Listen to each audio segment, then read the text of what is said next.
Mic check 1 2 1 2. See how I sound. Does it sound like my microphone is on? Mm. All right, sound like it's working to me. What's cracking, everybody? Happy New Year. Shout out to my man Zakiba in his house. Zakiba has recently passed his A+ hardware test. So shout out to that brother. Know he's going to go on to do great, wonderful things, like passing his software exam so he can become A+ certified. So that's what Zakiba is going to be doing this year, ladies and gentlemen. Shout out to Jonathan R. Was cracking, homie. Um, so happy New Year. Hopefully everybody has made their New Year's resolutions. Hopefully you have hopefully you all got all the Christmas gifts you wanted. And hopefully you didn't go broke shopping for everybody, kind of like how I did. My credit card bills are finna come in and be just something serious in the next month or so. But I got to take care of the family, man. As my family gets older, when I'm talking, especially my kids, I should say, their Christmas presents tend to get more and more expensive. So, I got to do that whole daddy clause thing, right? And then, this time of the year is kind of an expensive time for me, right? What up, AM1? So, my youngest son, his birthday falls on December 17th. So, we have to have a birthday party for him. A week later is Christmas. So, he gets to celebrate again. A week after Christmas, well, let me see. Well, about 2 weeks after Christmas is my wedding anniversary, which this Sunday will be 18 years of me being married to my wife. So guess what? This Saturday, we got to go out and do it big, which means I got to dig deep into the pockets and pull out some cheese. And then what else? February comes up next month. So yeah, so from from December to February, I'm just spending cheese all over the place, man. And then April comes around. April is when my birthday hits. And then I'll be lucky if I can, get a pack of t-shirts or the big piece of chicken. You know what I'm saying? That's just kind of how it works these days. You know what I mean? So, but it is what it is. Shout out to my man Dan Sue. I'm assuming that's how you pronounce your name. I've been enjoying your YouTube videos. Appreciate that. Thank you. Are you hosting live classes? So I'm going to be revamping these live classes. Right now, I got some students that I'm working with. Zakiba is one of them. But after this iteration, I'm probably going to be redoing this whole live class thing because there's a myriad of reasons. One, these live classes take up a lot of my time. So not only do I work, not only do I have to shuttle my kids around like their personal Uber driver to their extracurricular activities after I get off work. Also, I've been working out lately. I know you can't really tell. I know y'all can't really see the muscles coming in, but they up in there somewhere, right? So I've been working out. I work out in the morning. I try to work out in the evening. So I try to do 2 a days. I'm tired as hell.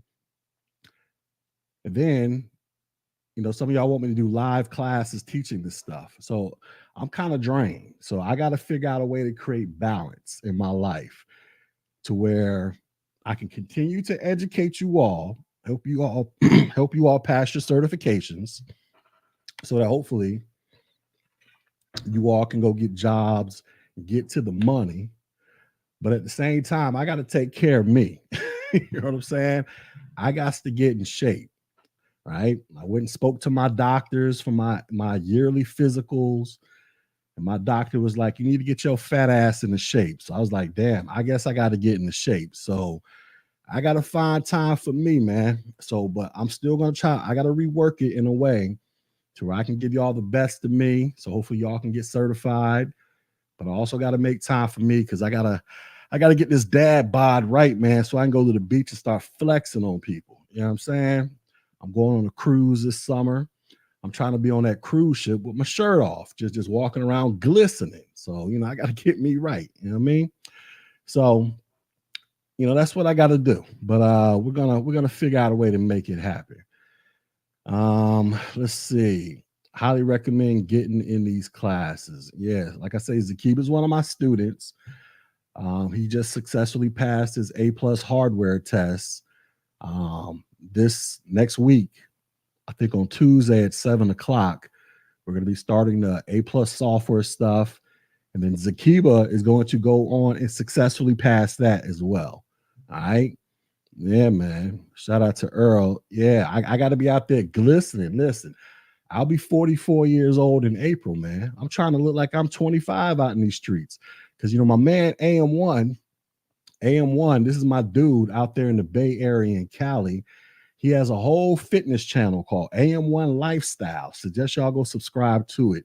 This brother's like 2 years older than me, like 45.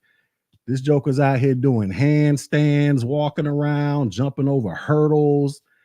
I'm just like, how you doing all this? You know what I'm saying? So he got this whole fitness thing going on. He's motivated me to take this fitness thing serious because, after I got out of the Army, I've been out the Army almost 8 years, 9 years or something like that. I kind of got a little lazy, packed on some pounds, and now I'm like, ugh. Yeah, I think it's time for me to get back right. I want to be rolling into my 50s with my shirt off, glistening out in these streets, man. You know what I'm saying? I tell my wife, listen, this is all I want to do.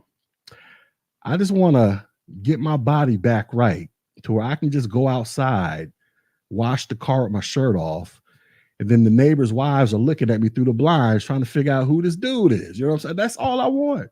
I just want to make everybody's wives just peek through the blinds and get excited at least one time. That's it. That's all I want to do. So I've been hitting the gym lately. I did legs today. I got to work out tomorrow because tomorrow I got to wake up in the morning, do a full body workout, hitting the weights because I got a little gym in my garage on the other side of this wall.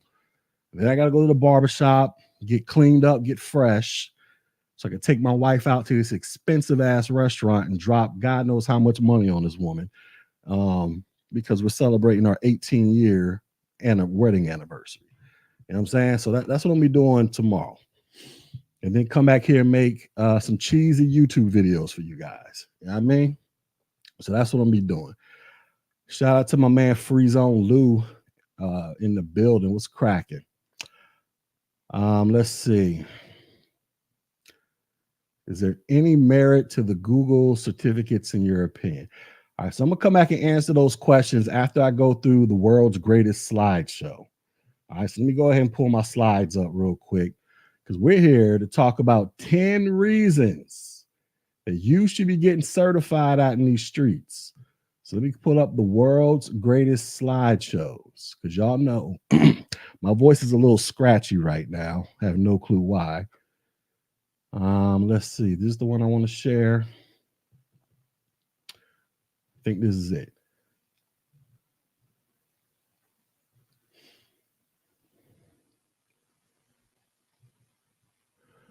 All right, we're going to go through, look at the world's greatest slideshows, man. Shout out to Nathan. Was cracking. We're going to get to all those questions after I get through these wonderful slideshows I put together because y'all know here on the YouTubes, I got the world's best slideshows, right? I don't have any fancy graphics on mine. I'm not hiring somebody from Fiverr to do my slideshows. I put all my slideshows together myself. And I'm proud of them damn things because a lot of people have gotten certified off of these slideshows. I know people want these beautiful graphic displays and these images. I ain't got time for all that crap. I'm just here just to put the information on the screen and keep it pushing. You know what I'm saying? That's just what I do, right? I'm not here to wow you with my graphical skills. That doesn't exist. If you want graphical skill stuff, go holler at my man AM1. That's actually what he does professionally. He's the guy that actually designed that intro to my videos with my logo spinning around and all that stuff. That's what he does. I just put information on slideshows that'll help you get certified. That's what I do. So anyway, let's talk about 10 reasons you should be getting certified in the year 2024 or moving beyond. 10 reasons. Let's get into it, man. 10 reasons. Shout out to Business K. It's another homie I talk to on the regular. Shout out to this brother right here.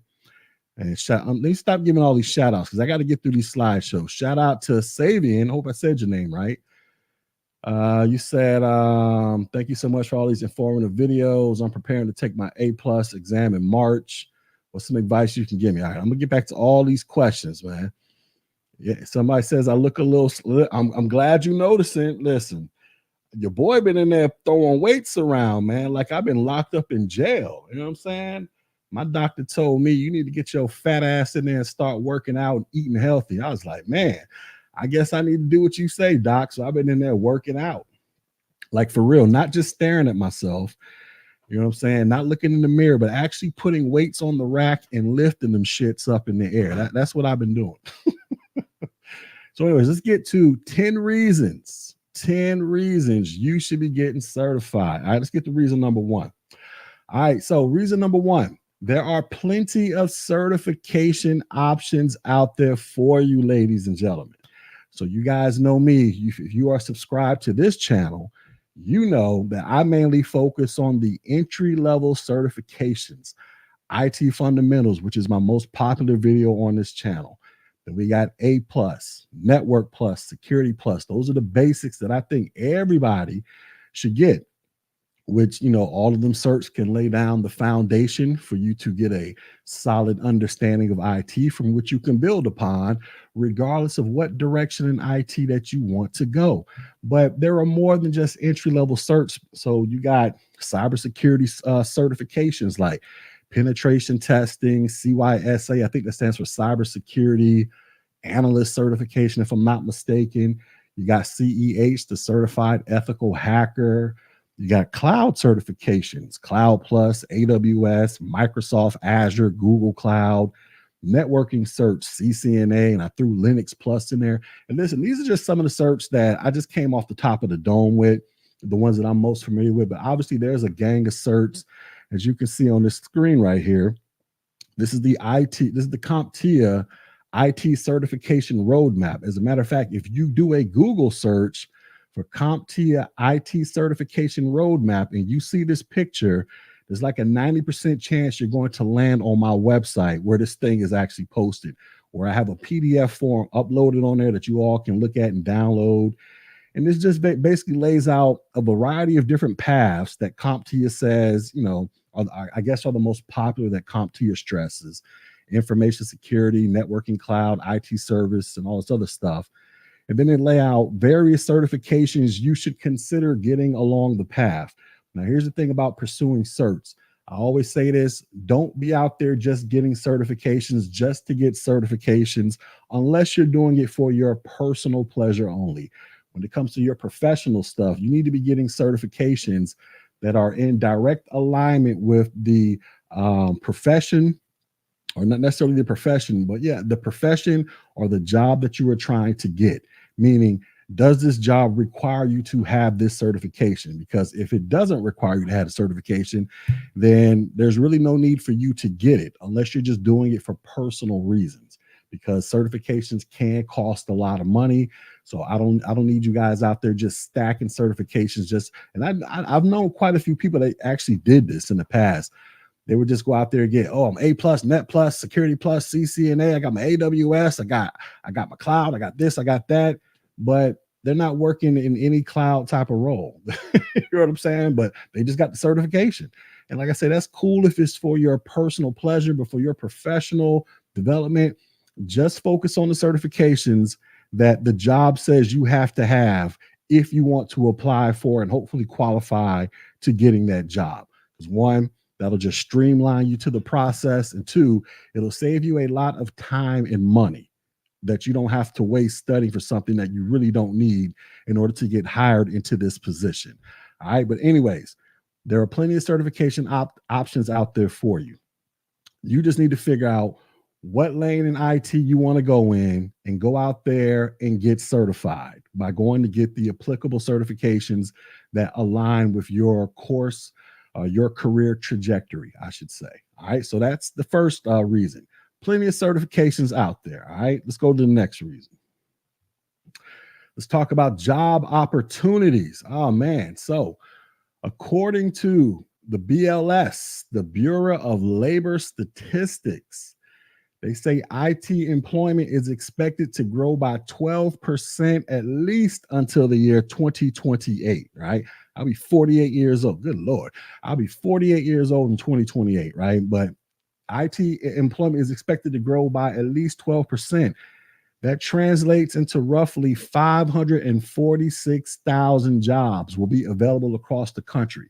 Now, I personally think it's going to be more than that because if you recall my last live stream, or at least it was either the last one or the one before that, where I had Professor Black Ops on here. We were talking about how many cybersecurity job openings are there. And I did a Google search and it said that there were like 700,000 plus unfilled cybersecurity jobs in the US alone because there isn't enough qualified people to fill these job roles. So this 546,000 is probably a little lower than what the actual real numbers might be come 2028.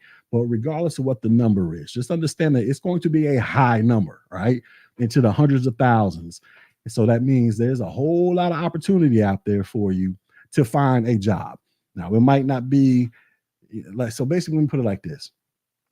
If you're one of these people and you go out here and you're looking for a job and you get turned down by the first job, turned down by the second job, and then you're in my inbox, boohoo, whining and crying, talking about how come you can't find a job. I'm gonna be looking at you like, listen, B, that's 2 jobs out of 546,000. I'm pretty sure out of 546,000 jobs, somebody's gonna hire you, assuming you are hireable in the first place, right? So there's a lot of opportunity out there for you. You just figure out what direction you want to go. What are the requirements that you have to apply for the job? Go get them shits. Go get I'm gonna try not to curse. Go get those requirements and go out there and start applying for them jobs. I promise you, somebody is going to hire you. That's just the way it is. They're going to hire you. You don't have to necessarily know every single thing about the job. But if you know at least 30 to 50% of the stuff that they're asking for on these job descriptions, and they like you, they might hire you and they will train you to learn the rest. That's kind of how these things go. And shout out to my man, Professor Black Ops in the building. Shout out to you. But go out there, figure out what you want to do, man. Like I got on the slideshow, you got cloud architect, data engineers, cybersecurity, database admins, net admins, artificial intelligence, machine learning, full stack developer. You got all types of stuff out there. You just need to figure out what you want to do in tech. What is all the stuff you have to learn and become proficient in? And do you have to get a certification to go along with it? Go out there, do it, start applying for jobs, and I promise you, you are going to find a job out of those 546,000 jobs. And let's just say you do get a job and you get laid off. Guess what? Somebody else is probably going to hire you. That's just kind of how it goes with a lot of us in the tech world. So yes, a lot of us do get laid off for various reasons, but a lot of us are quick to bounce back and go get another job. And I'm not talking about you're going to be sitting around here chewing on your thumbnails for the next 2 weeks trying to figure out if you're going to get a job. Oftentimes within a day or two, you might have people in your inbox on LinkedIn talking about, hey, do you want to apply for this job? Sometimes it's just that fast in the tech world. All right. So that's reason number 2. Job opportunities are abundant out there and you need to go get certified. Let's go to the next reason. Attractive salaries. Oh man, we all like money, right? So in case you guys didn't know, the average annual wage for all occupations in the US is about $39,000. So you take everybody in the US, add up all their salaries together and divide by whatever the heck that number is, they're going to come out with the average salary is about $39,000 a year, right? Now, according to Glassdoor, which is the company that studies business trends and statistics and all that stuff, according to them, the average tech salary is about 99. Let's just round it off to a smooth $100,000 a year. Now, obviously, this is taking into account education, experience, and all the other things that an employer says you have to have so that you can get to that 100,000. But anyways, once you factor all that crap in, you add up all the tech salaries together, divided by whatever number that comes out to be, we're looking at an average salary of about $99 to $100,000 a year. That's what a lot of us are making. So a lot of us are making way more than that. Some of us are making just at that level, and some of us are making slightly less than that. But regardless of where you are, we're all making around that. Now, even if you are making less than that, the opportunities to hit that mark or exceed that mark are extremely realistic in the IT field. And this is one of these career fields where you don't have to be working 10, 15, 20 years working there, hoping and praying you get a promotion so you can hit six figures. No, you can hit six figures in IT within like 3 years, probably a little faster if you're really high speed or you get really, really specialized. But I always like to tell people within 3 to 5 years, if you're doing what you have to do and know where you want to go in tech, you can break six figures. That is extremely realistic for a lot of people. All right. So that's what we're doing out here in tech. That's why you need to get certified. Also, when it comes to certified professionals, those of us who got certifications, we tend to earn about 13.7% more than those of us who are not certified. Now, that doesn't mean that everybody who is not certified ain't out there clocking checks, because I do know some people that work in tech. They ain't got one damn certification, but they're making well over six figures. But they know how to do what they do and do it well. But on average, those of us who are certified, we tend to make about 13% more than those of us who are not certified. So that's another thing you should keep in mind as you're out there contemplating on whether or not you should get your IT certification so you can go out there and start a career and get it popping out in these streets. You understand? All right. Let's go to the next slideshow or the next slide.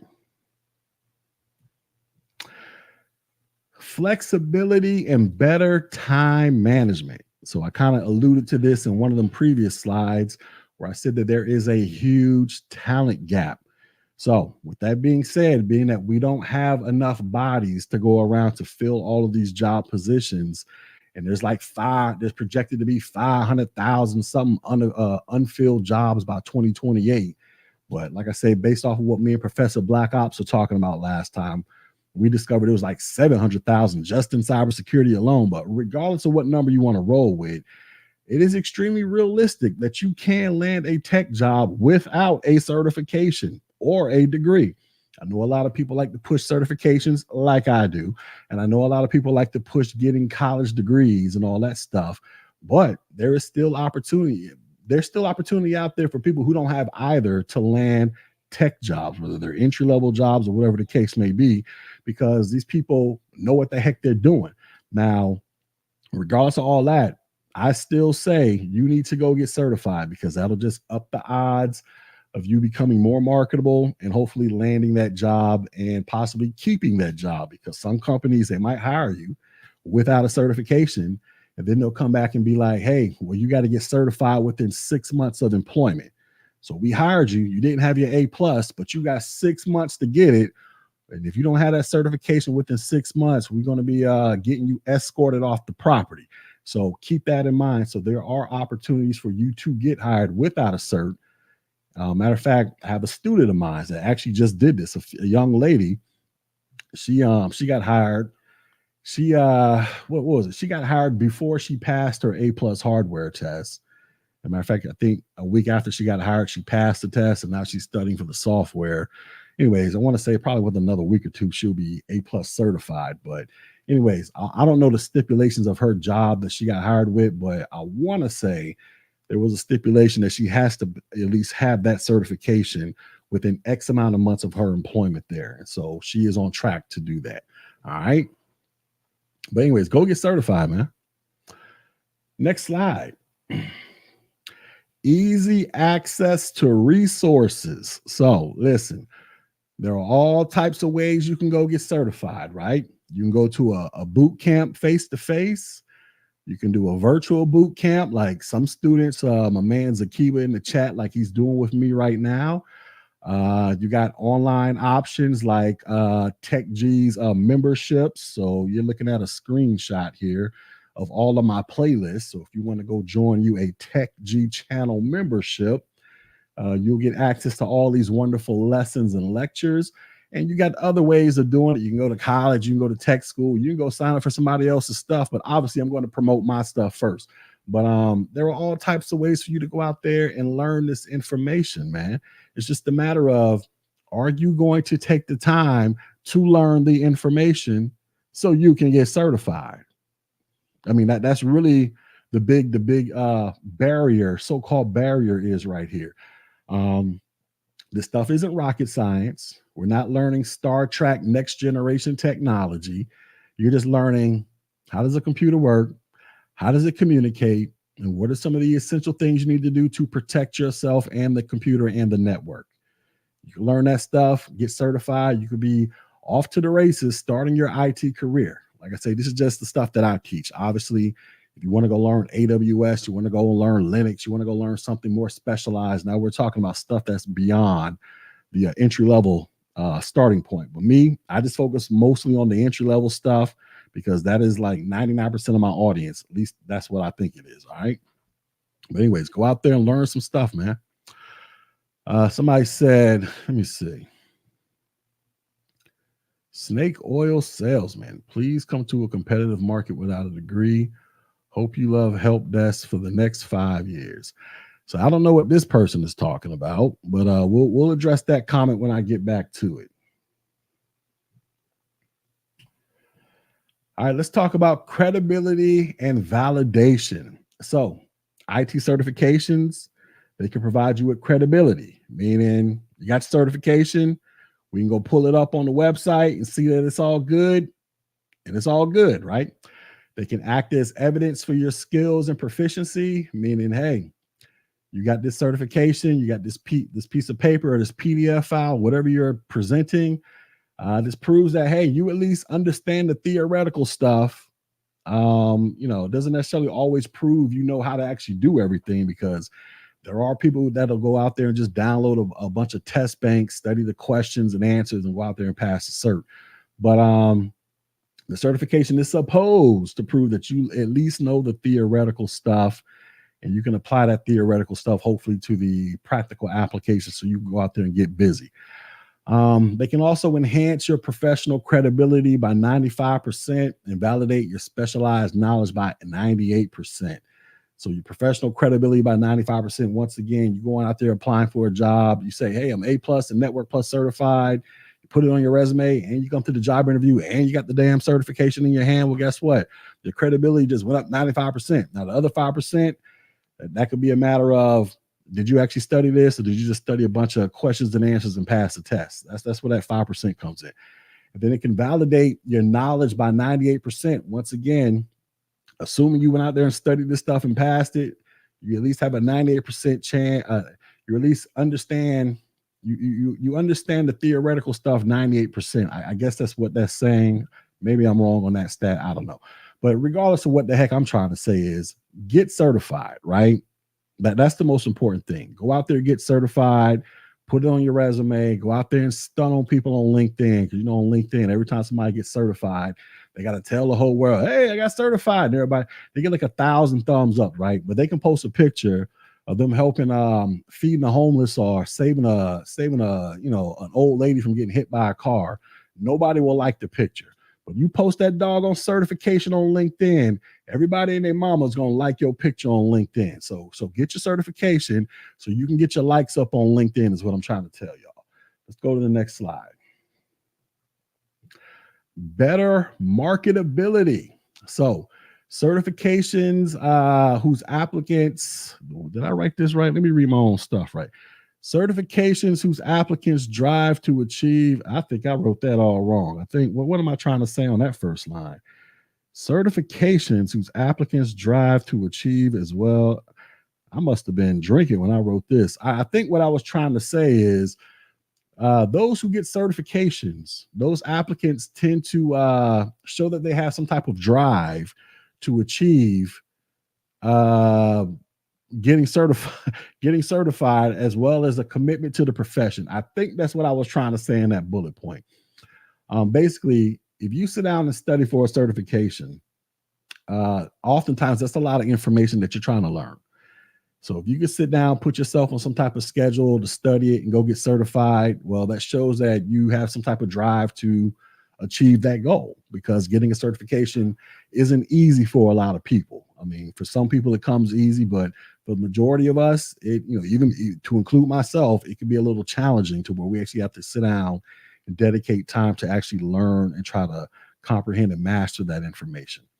It can also validate your knowledge and skills during the interview process. So when you guys go out there and do job interviews, there's a 99.99% chance the person interviewing you is going to ask you questions about either your certification, in terms of, ask you certain questions that are related to that cert, or they're going to ask you questions related to the job that they're trying to hire you to do.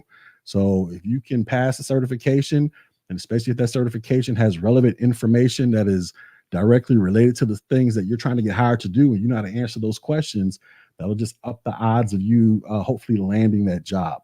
And then having the right certifications can make the difference between landing your job. So once again, you out there applying for a job, remember, you're not the only person applying for that job. There's probably 100, 2, 3, 4, 500 people applying for that job. Now, if you don't have a certification and this person over here has a certification, there's a higher chance that the certified person is going to get hired, or at least get their resume looked at before yours gets looked at, just off the strength that they have the certification listed and you don't. So once again, go get certified so you can make yourself more marketable. Let's talk about justifying your costs. So certifications, they can justify your cost to employers or clients. That can lead to you possibly commanding a higher salary for being certified. Now, this isn't always the case. So I don't want a lot of you guys out there thinking, I got my A+ certification, you need to go out there and pay me $75,000 right now. That's probably not going to happen. Now, what normally tends to happen is you walk into a job interview, you got X amount of experience, and you got relevant certifications for that role. Then you can possibly go in there to quote unquote demanding salaries, which is, when I say demanding, I'm really talking about negotiating for salaries. Meaning if somebody's like, let's just say, I don't know, you've been working in tech for 10 years, you got your you got A+, Net Plus, Security Plus, CEH, Certified Ethical Hacker, some other cybersecurity certifications. And then they're talking about, hey, we want to hire you for this cyber analyst role. And then the market, you know what the going rate is for somebody with your experience. Okay, I at least need to get paid $130,000 to do this role. And they come in there talking about, well, we're only going to pay you $65,000. You're probably gonna look at these people like they done lost their damn minds, right? It's like, why in the world would I come in here with all my experience, my illustrious resume, and my beautiful certifications, and you talking about you finna offer me a job for 65,000 when I know damn well this job is where I'm at is worth over $100-something thousand. You can be in a position to be like, I don't need y'all, I'm gonna go find somewhere else to work. Or you can really get in there and be like, nah, we need to redo these numbers real quick. Now, if you coming off the block with just the A+, Network Plus, and you only got like 6 months experience or whatever, or 6 months or less or whatever, you can't really go in there trying to flex and stun on people talking about what you want, right? Because you really haven't earned the right to kind of demand what you want. But regardless of all that, you should still go out there and get certified, right? Because once you do find yourself in this position, you got enough experience with the matching search, you can put yourself in a position to do some salary negotiations for what you think you should be paid based off of your experience, educations, and certifications. Also, this can help you possibly get promoted. So, when it comes to promotions, that means that the company has some extra money lying around. They got some money in the budget somewhere that they need to spend.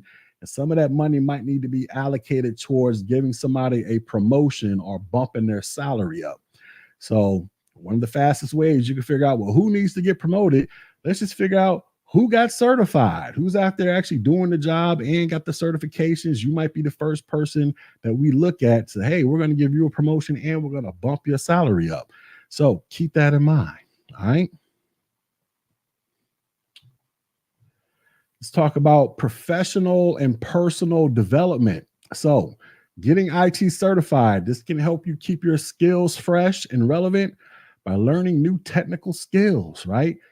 So, we all know in IT, things change damn near every other day, it seems like, right? Now, especially with the advent of artificial intelligence just running all over the place, things are just moving at a much rapid pace, right?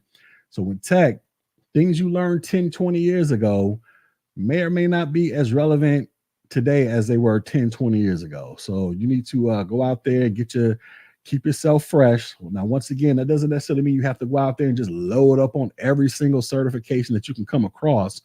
But if it's a certification that's in alignment with your career trajectory, and let's just say you got I don't know, let's just say you got Security Plus, the 501 Security Plus, right? Which was like two or three iterations ago, and you ain't got certified since. And now they just came out with the Security Plus 701.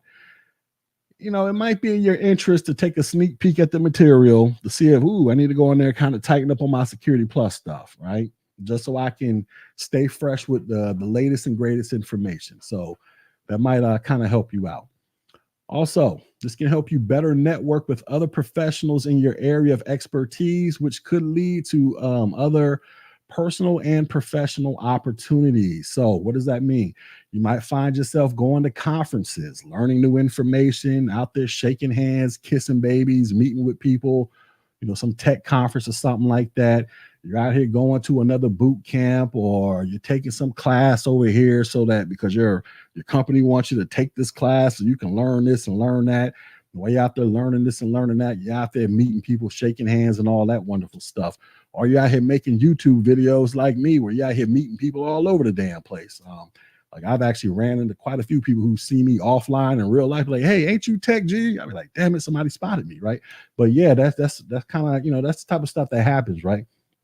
So you want to, like I say, you just want to keep these things in mind, man. These certifications, once you get certified and you get into certain job positions, and certain opportunities open up to you. One of the things is networking is one of those opportunities that can open up to you where it'll allow for you to meet other people, and then hopefully present more opportunities for you, which can hopefully put more money in your pocket, or at least the potential of having more money in your pocket. So keep that stuff in mind.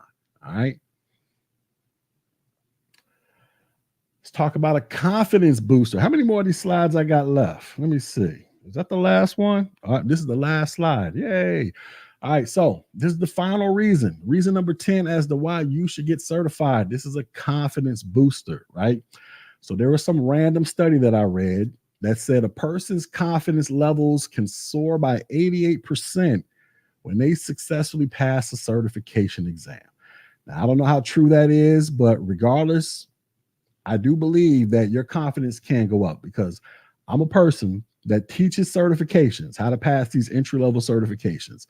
So I've seen, through my students online and students I deal with offline, how they react when they fail these certifications. They look like the whole world just crashed if they don't pass these certifications. But then I also see how they feel when they do go out there and pass these certs. A lot of them feel like they just up in the clouds with it, because they can see all the potential opportunities that have just opened up for them by them just getting that certification. Even if it's just their IT fundamentals, a lot of them, matter of fact, y'all go watch my most popular video, that 10-hour video. Go through and read the comments. I know it's like 2,000 comments on there, but just go read a couple of them.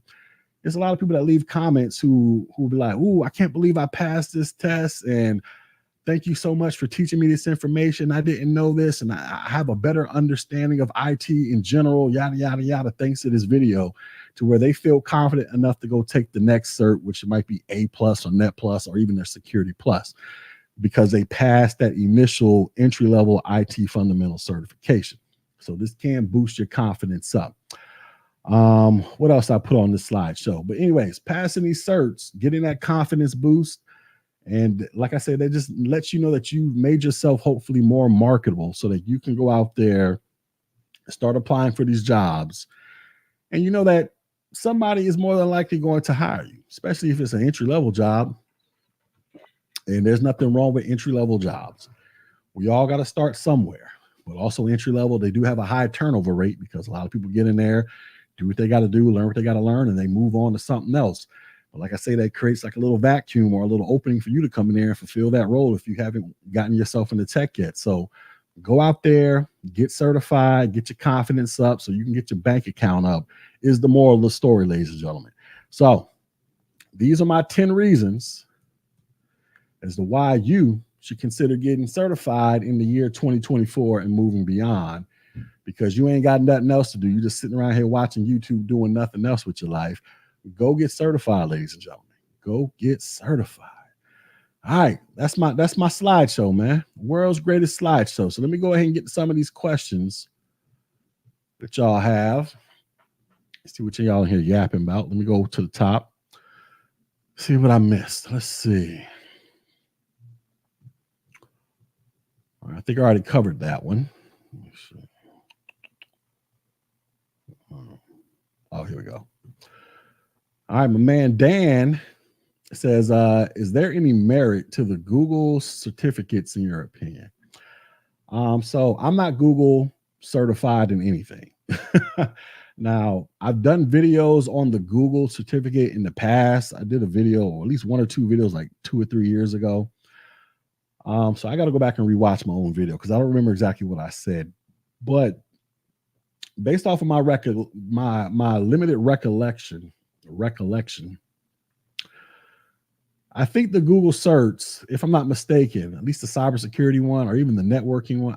Matter of fact, what was the name of that cert? It was the Google IT Essentials. I think that's what it was actually called. Anyways, they teach you, it's kind of like Google's version of the IT fundamentals, or maybe the A+ or Security Plus certification to a certain extent, where basically they cover a lot of the same general knowledge, right? And I think they present some type of certificate and or certification at the end of their training. And I think their stuff is free. Now, here's the thing. I'm not saying that they're bad. I'm not saying that they're good. But what I will say is when you go out there looking for a job, I don't know of too many companies that are specifically listing Google certificates as a prerequisite to applying for the job.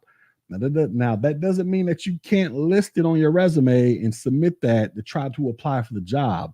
But what I'm saying is when you're looking for an entry-level job, most entry-level IT jobs, especially those that deal with a lot of y'all starting off in the help desk, where you want to go up through the networking and or cybersecurity path, a lot of them are going to list CompTIA certifications like A+, Net+, and Security Plus. All right. So just keep that in mind. I'm not telling you not to use Google.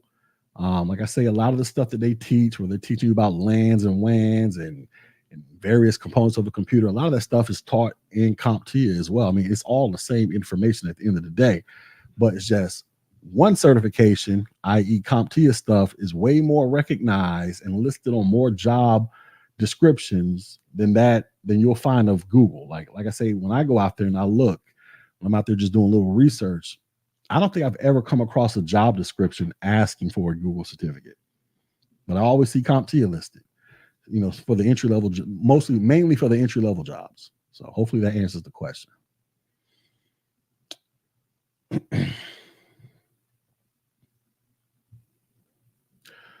Get into some cycling, G. It does wonders to burn calories. I actually got a cycle. I got one. What's the name of that thing I got? Let me see if I can find it. I got what do you call them bikes with the big fan on the front? What do you call them joints? Rogue fan, wind bike or something like that. What's going? Let me see. Oh yeah, I got something like, oh my bad, you can't see my screen. Hold on, let me show you. I got one of these joints right here, man. So I got one. Oh, it's called an assault bike. So I got the Rogue. I got let me see. I don't have the Rogue. It's another brand. I got one of these joints right here. Let me tell y'all something. These are the hardest bicycles in the world to push. I mean, these things, you hop on one of these things, in 30 seconds, you finna be ready to tap out. Like these things are serious. I got one in my garage on the other side of this wall. And boy, every time I hop on that thing, I'll be ready to cry. But yeah, that thing it burns calories like a champion. But boy, it's gonna have you in there crying. Them 30 seconds, I can only let me see. I think the longest I've went was like 90 seconds. I'm trying to work myself up because you just on there. It's just draining the life out of me. But I got one of them joints in my house, man. I tell you, man, we own it. I've been building my home gym since the pandemic. When they closed all the gyms down, I went out there and I bought. Let me see. I'll show y'all what I bought. Let me show y'all, man. I'll spit some cheese. Let me show y'all. I'm out here doing things in life, man. Let me see. I got one of these joints right here. Rogue squat rack. So I got this joint right here. So I started building my gym during the pandemic. So I got this joint on my wall where I can fold the little arms in if I want to park my truck in the garage. I got a bunch of little extensions, a little bench thing. I got a weight tree, a weight rack tree, because there was a guy I found on Facebook Marketplace. He was selling his entire, this is during the pandemic, but he was selling his entire weight, all of his weights, his 45-pound Olympic bar, his easy bar, just the whole shebang. I think he sold it to me for like $300. I couldn't pass it up. So I went and copped all that stuff and started building out my gym. So I got that. All I got to do is just throw some paint on my wall, put a mirror up there. I got a flat screen TV in there. So I can watch my little fitness videos. So while I'm in there working out, you know what I'm saying? So my wife uses it way more than I do. But like I said, my doctor recently told me I had to start working out, taking this thing seriously. So your boy is getting back into shape. I'm out here finna get it right. I'm finna come on. Listen, I'm gonna come on live stream with my shirt off one day with muscles. It's gonna be called Pecs and Tech. Now I'm gonna change the name to Pecs and Tech. All y'all gonna do is see me with my damn shirt off, glistening, talking about IT. And y'all gonna know what's real in the field, man. I ain't playing no games with y'all. I'm about to be 44 years old. We out here doing the damn thing. Says, hey, Tech G, love your content. What do you think about the Apple support exam? I don't think nothing about it. I don't know anything about it. So let's go look up the Apple support exam. Let's go. Let me put my screen share back on. I don't know anything about the Apple support exam, so I'm not even going to lie to you. Let's see. Let's see what does it actually talk about. So let's click on this link here.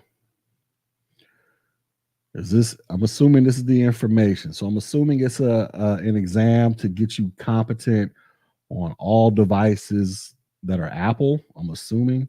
So you could become one of those, what do you call them, people that work at the Apple store? What do you call them people? They're not technicians, the Apple magicians or something like that. I can't remember what they're called. Anyways, you're going to be learning about the Apple hardware, all of the iCloud, two-factor authentication, networking. I mean, you're going to be learning a lot of stuff based off of what I see right here. There's a lot of stuff that you'll learn in CompTIA, but obviously they're going to CompTIA. They tend to focus more so on Microsoft type of stuff, which is, and they'll have a brief section about Mac in there, but it's heavily Microsoft because obviously Microsoft dominates the market. I'm assuming this is going to teach you about a lot of the same things with the networking concepts, how to set up email and printers and do some other stuff, but you're going to be heavily focused on how to use Mac products. Now, I'm a fan of Mac. I'm currently on a Mac Mini right now as we speak, and I bought my wife a Mac, we call it a Mac Air for Christmas. So I'm a fan of Mac, but I ain't a fan of going out there and getting no doggone certification. I'll tell you that right now. So anyways, if you want to become proficient in Mac and be the Mac guru, I would probably consider getting this certification. It can only help you. There are a lot of companies that are exclusive to using Mac only. Like last company I used to work for, they were just a Mac-based company. We didn't have any PCs up in there. Everything was Mac, and it was cool because I'm a fan of Mac.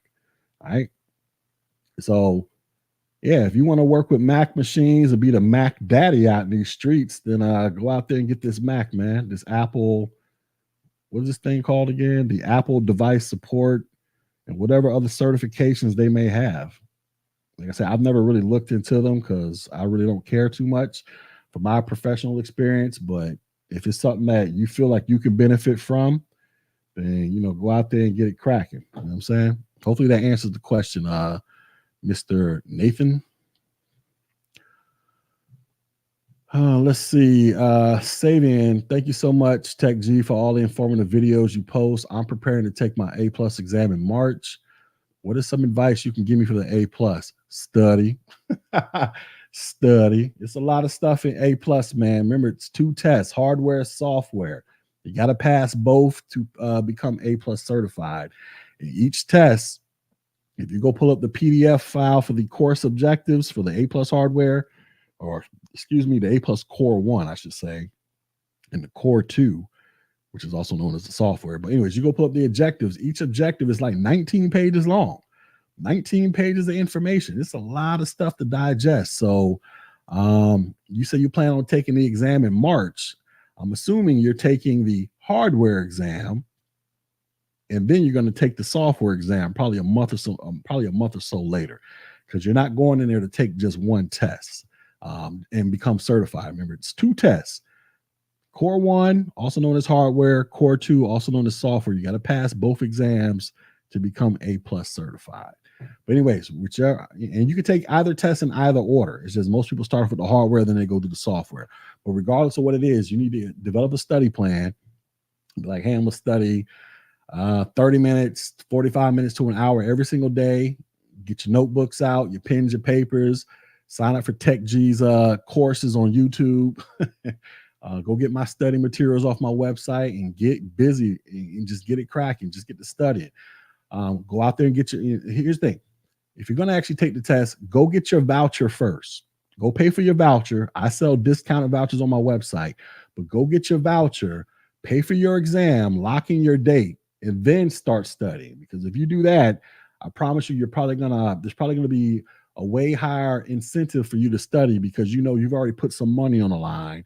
And if you don't go out there and take this test and pass it, or show up to take that test, you're going to fail and lose your money. So go get your voucher first, book your exam, lock it in, then start studying. All right. That's my advice to you. All right. Certifications are for people who already have the job. Please don't think this certification money grab is going to get you a job over someone with real world applications. So I don't know what Fox Tech Gaming is talking about, but certifications are for people who are trying to get jobs as well. All right. It's not just for people who have the jobs, but there are plenty of opportunities out there that specifically look for people who are not working in tech, i.e. newbies, i.e. entry. They have a whole category called entry-level IT jobs, right? What does entry-level IT jobs mean, ladies and gentlemen? Entry-level IT jobs are jobs in IT that are for people who aren't working in IT. That's literally what it means, right? And in order for you to apply for a lot of these entry-level jobs, well, you have to get certified to apply for the jobs. Now, that doesn't mean that you always have to have a certification to get a job, because if you can go in there with experience and you can prove that you know how to do this, that, and the third, then obviously you can go in there and show and prove. But here's the thing: when you're applying for an entry-level job, remember, there's probably like 400 or 500 people applying for that job, which means you got 400 or 500 resumes coming through your freaking inbox that you got to sift through to figure out who are you going to actually sit down and do an interview with, and what is one of the fastest ways to get the 400 or 500 people. All right, well, let me go ahead and put some filters in. Who has their A+ and Network Plus certification? All right, out of those 500 people, only 100 people got it. Guess what? 400 people, I don't even have to worry about them. I'm just going to focus on these 100 people right here, and we're going to go through these 100 people till we find the right person that we want to hire.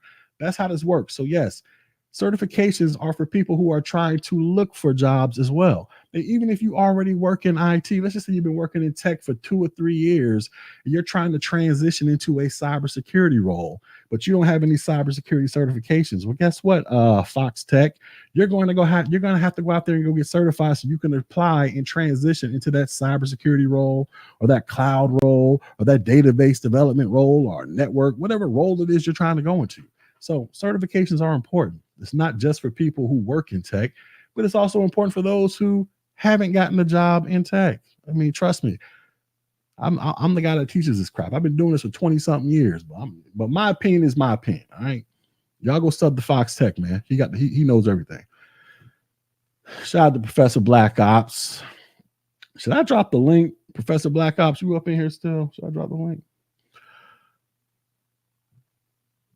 Says this is snake oils. So I guess I'm a snake oil salesman. All right. So let me pull this up real quick.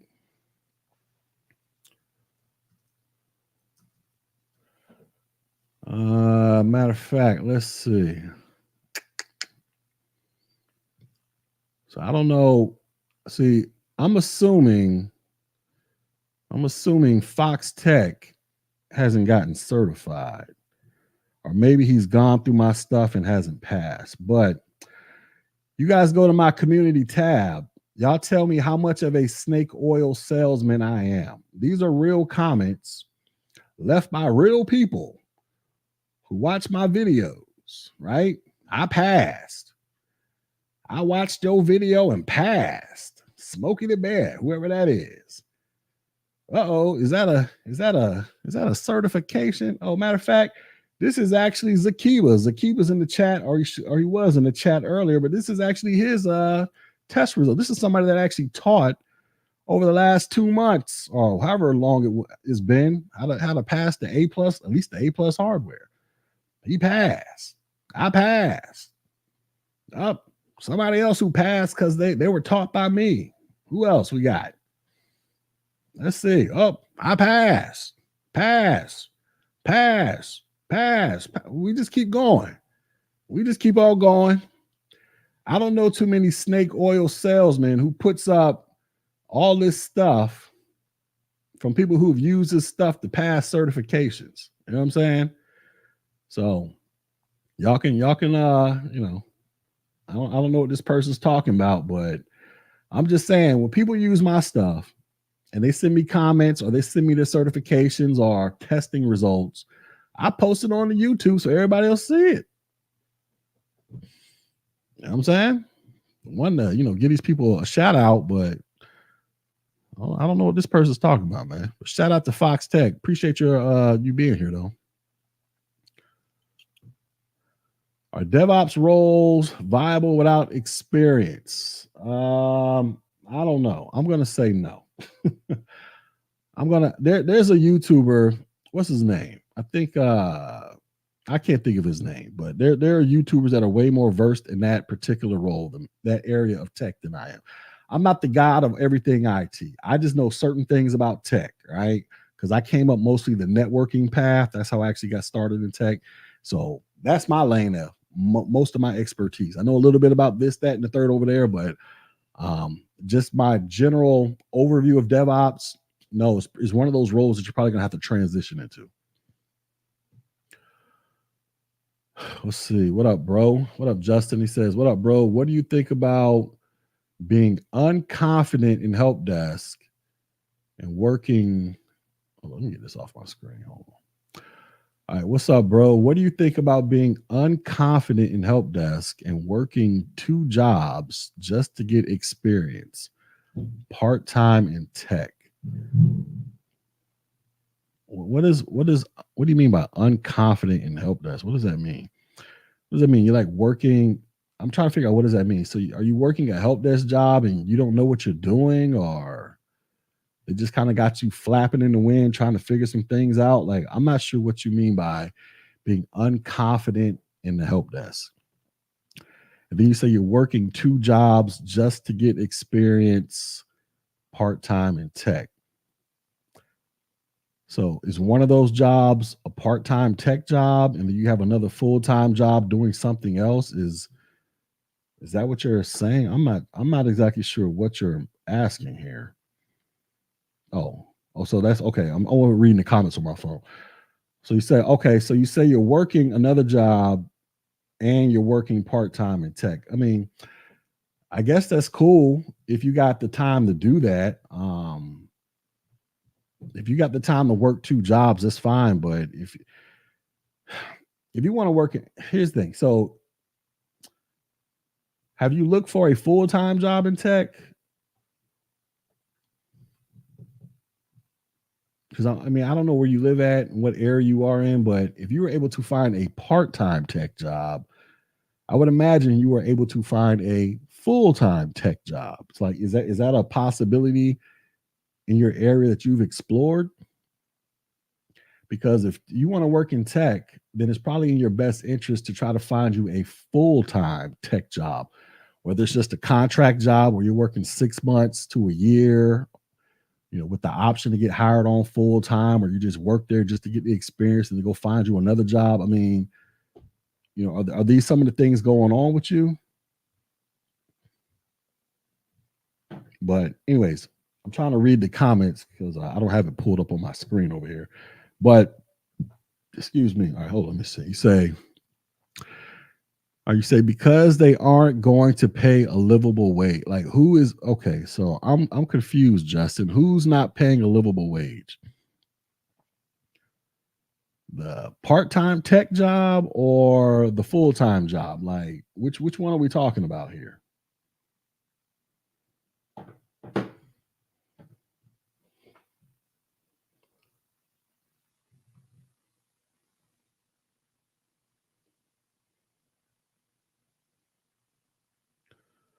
Yeah, I'm not sure which one you're actually talking about.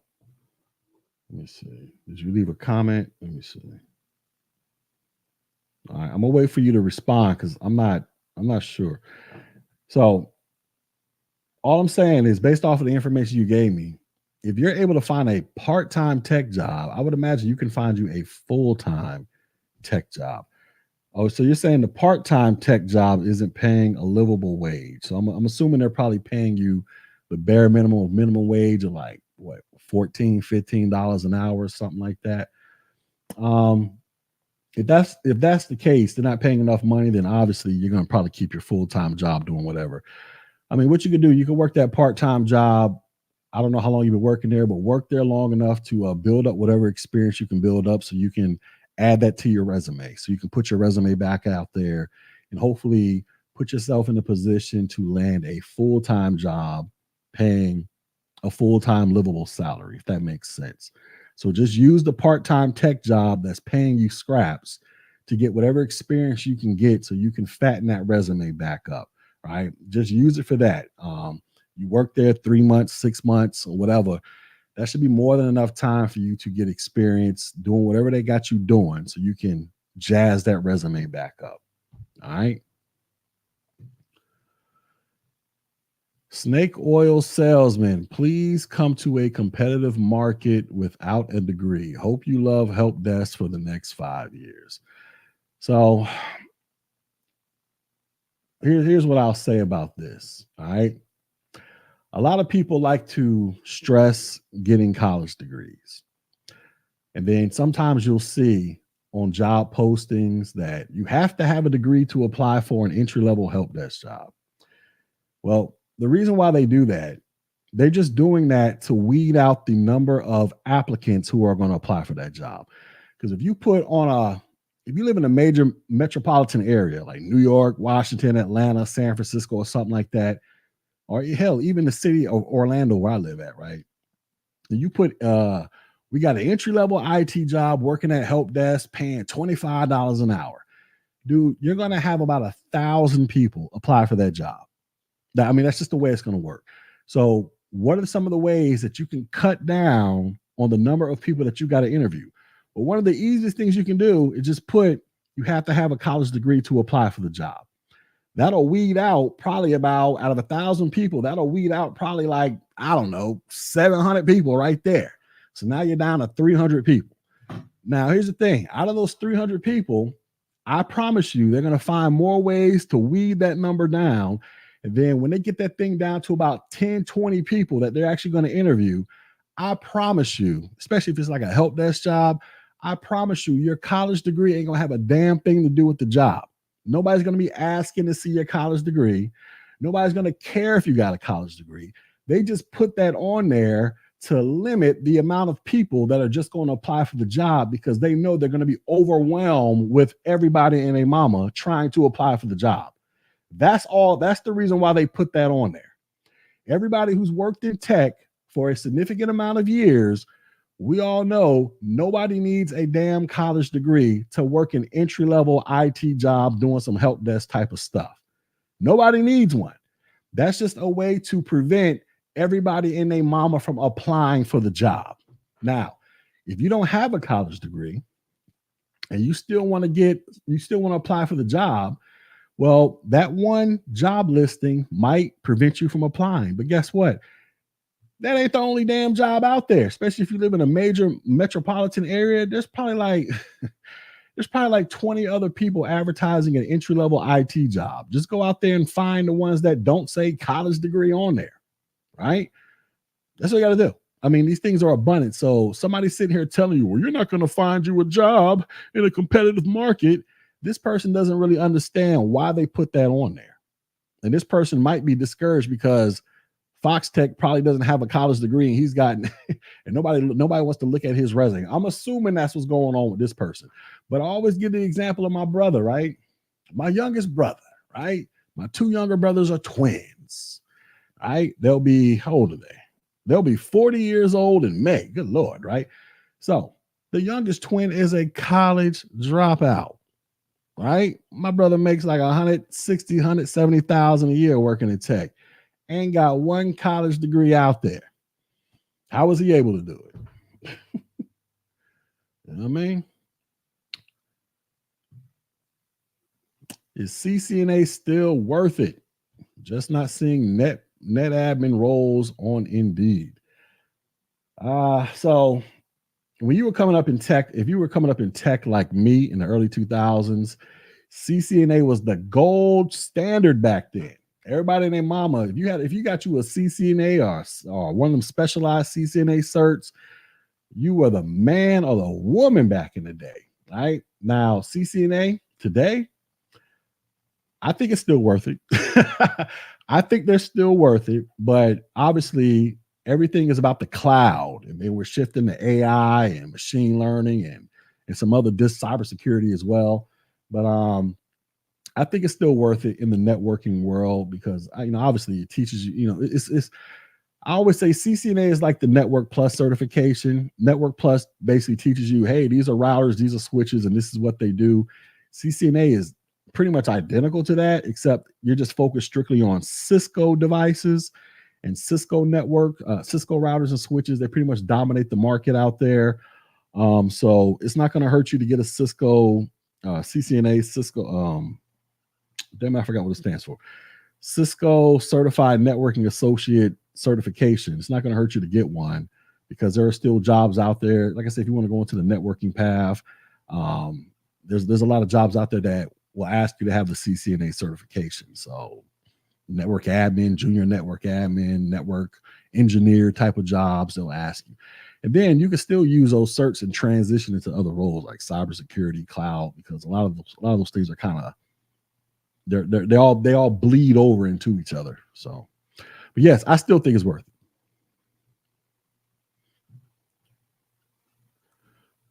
Please make sure your college program has an internship so that you can get real world application. If your program doesn't have one, please reevaluate. Yeah, I agree with that. They call intern programs. So you go to college, hopefully they should have some type of intern program. They did when I went to college way back in the day, back in 1998, when I was a freshman at Tuskegee University. We had internship programs back then too. So they should still have them. And if they do have them, take advantage of them. What is a resource of CompTIA CYSA, the cybersecurity? What does that stand for? Cybersecurity. What does that stand for? Cybersecurity. Oh, analyst. So I don't have any resources for that. So you can go on Amazon and look for a book, or you can go on Udemy and find somebody's class that they're selling for $10, $15. Um, or you can go find, I mean, that's probably your best bet. Go on Udemy.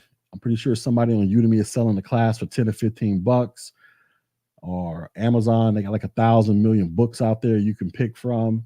But if you're asking me, I don't have anything personally out of my stuff that's focused on that certification. But just get your Google on. Somebody out there selling the course somewhere, or selling a book somewhere, or something. Google is, I would just start with Google. That's probably the best bet for you. It's tough because just starting out without experience, because they won't pay you a livable wage. That's why I may need to do this help desk as a second job to start.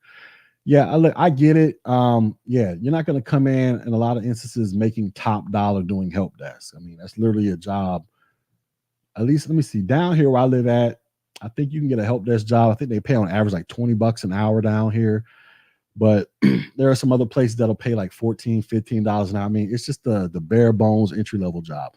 But the thing about help desk is you just use that as experience so that you can build your resume up, so you can put it back out there and hopefully qualify for another job. So in your position, you said you had a full-time job already and you were doing help desk part-time because of the pay discrepancy.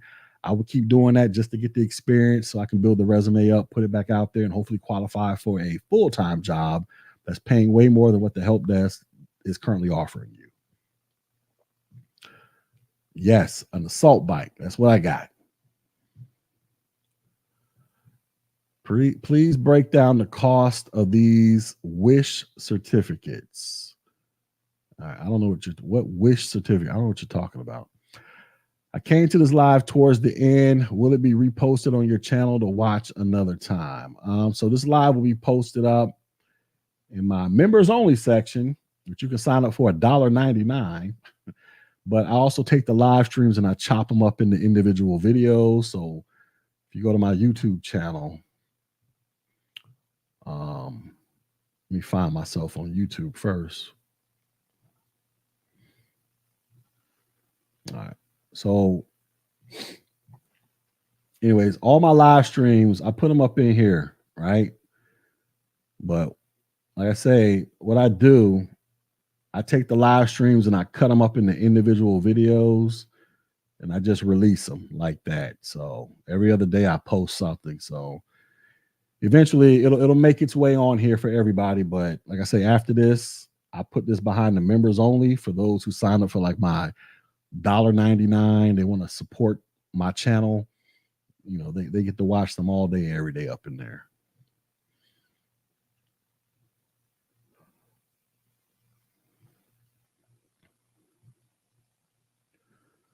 The assault bike is refreshing. You got to get a 2-for-1 special. It cools you off the more you pedal. It's one of your forms of favorite car. Yeah, okay. Yeah. So like I said, I'm just getting back into this whole swing of working out thing. And that assault bike is whooping my ass. I'm gonna tell you like that. So I gotta build it up. I gotta build it up. I'm trying to be muscle G out in these. Muscle G. I might actually make that a YouTube channel. I've been thinking about creating another YouTube channel documenting my weight loss journey, and my eating habits and all that crap, but I just can't come up with a name. Muscle G might be the one for me. We'll see. It says, it is required for a position at my job I want to apply for, but I'm wondering if I should waste my time taking it since CompTIA dominates. Well, you say it's a requirement for the job that you want to apply for. So if you really want that job, then you probably have to get that certification. I mean, especially if they're saying that this is a requirement, then I would go get the certification if you want that job. Working on ITF, going to get my A+. Shout out to you. Hopefully you pass and go on to do great things with your life. Also, thank you for your study guides. Been going through them, prepping for the exam. Thank you for going through the study guides. Hopefully you become successful with that information. How do people get stuck in help desk or skip it? I see a few tech IT YouTubers made the videos on this topic. People get stuck at the help desk because they choose not to advance. That's it. They become complacent, or they just like being at the help desk. That's a possibility as well. So I don't want to be one of these people that just craps on the help desk. There are some people who like the help desk. They love everything about the help desk. They're cool with being there, and that's just what they want to do. That's totally fine. There's nothing wrong with that.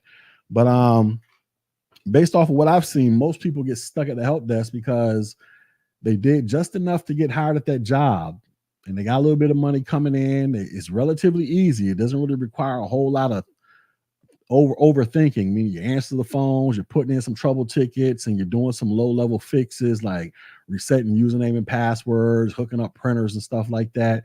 If you want to start getting more money, getting higher positions, now you got to start studying for more advanced certifications.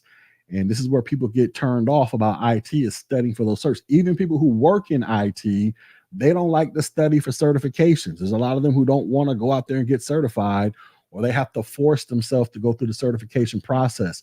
So if you never go out there and try to get a higher level cert to increase your skill sets, make yourself more marketable, that is one of the ways you can end up being at the help desk for a very long time, because you just choose to not do the things that you have to do to put yourself in position to move up. As a matter of fact, I was on a live stream a few weeks back with a guy who was actually in that position. So I was on this live stream, and this one guy, there was another guy he was talking to, and him and this other guy were kind of going back and forth. And then the one guy was like, I've been working in IT for 16 years. Right.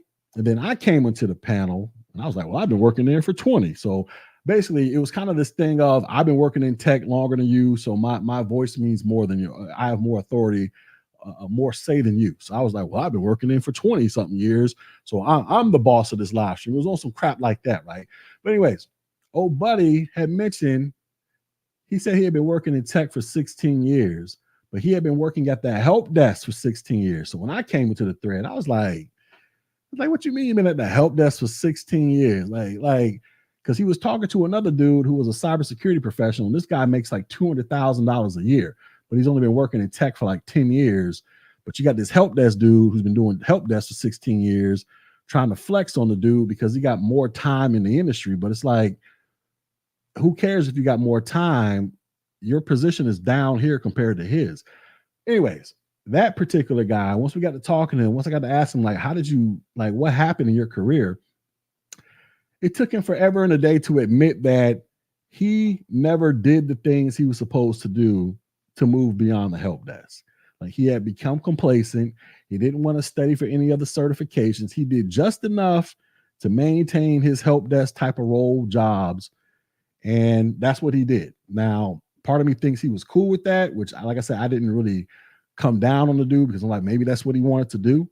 But at the same time, based off of what I've been doing and what I know, there's a high chance that he just never wanted to do the other things he had to do, i.e., study for higher level certifications, so that he can put himself in a position to advance beyond the help desk. But because that's what I personally think is what really keeps people at the help desk, is they just don't want to go out there and study for the other stuff that they have to study for, because of various reasons. They're scared to take tests. They don't know how to study. They can't afford some type of training. They can't, it's a whole myriad of reasons. But that's what typically keeps people isolated in those lower level IT roles that they can never move beyond, is they just can't do or don't want to do the things they have to do to move up.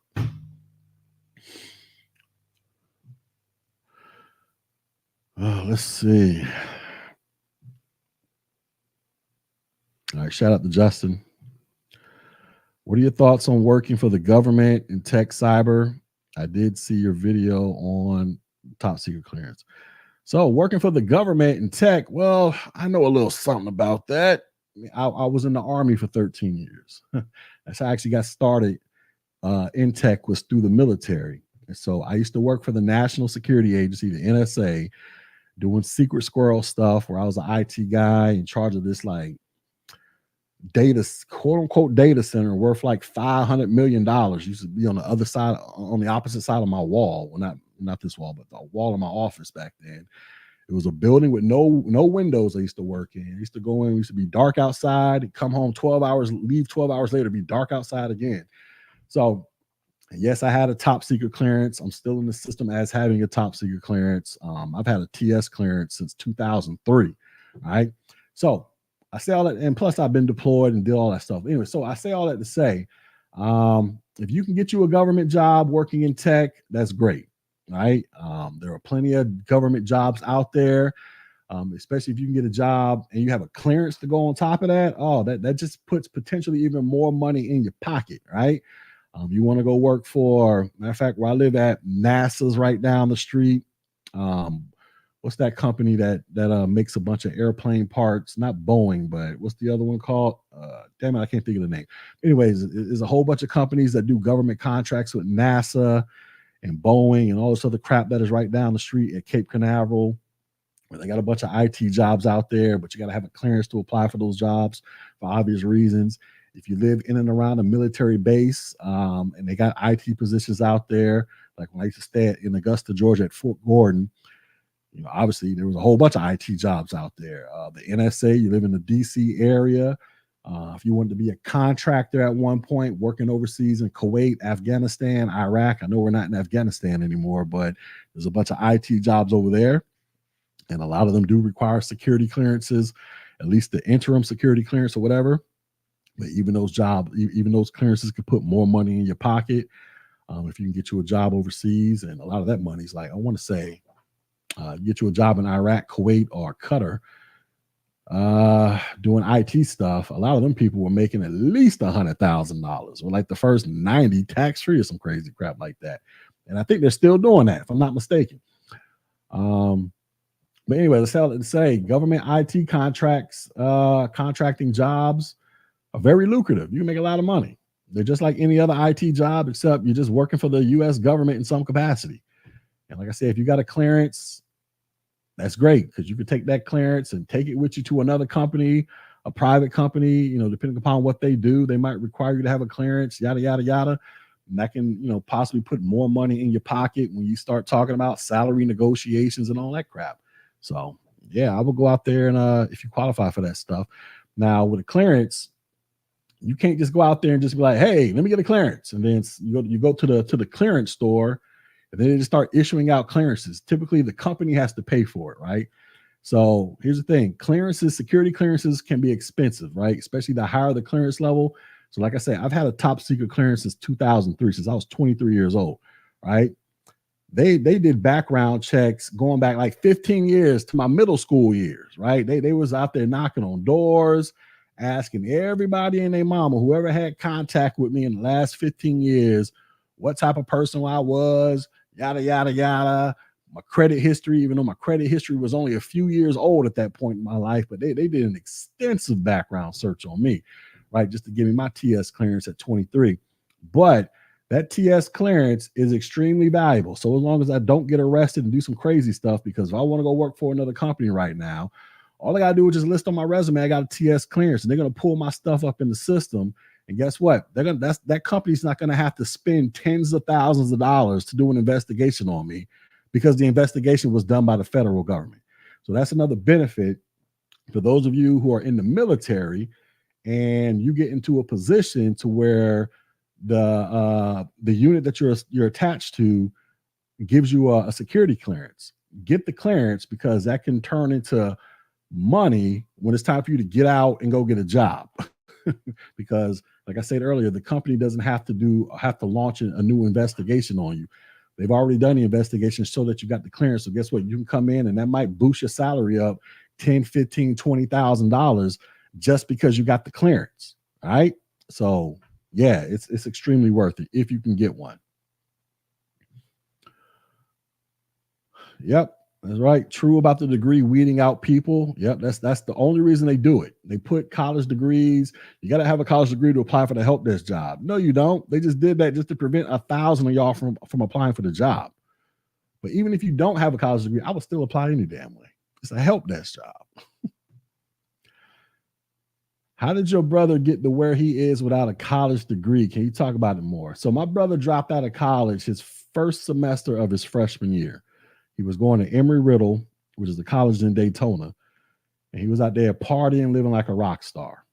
Failed out, moved back in with my parents, So, well, I'm trying to remember exactly how he got his first. I know his first IT job was a help desk job, but he was working from home. This was like back in like 2006 or seven or something like that.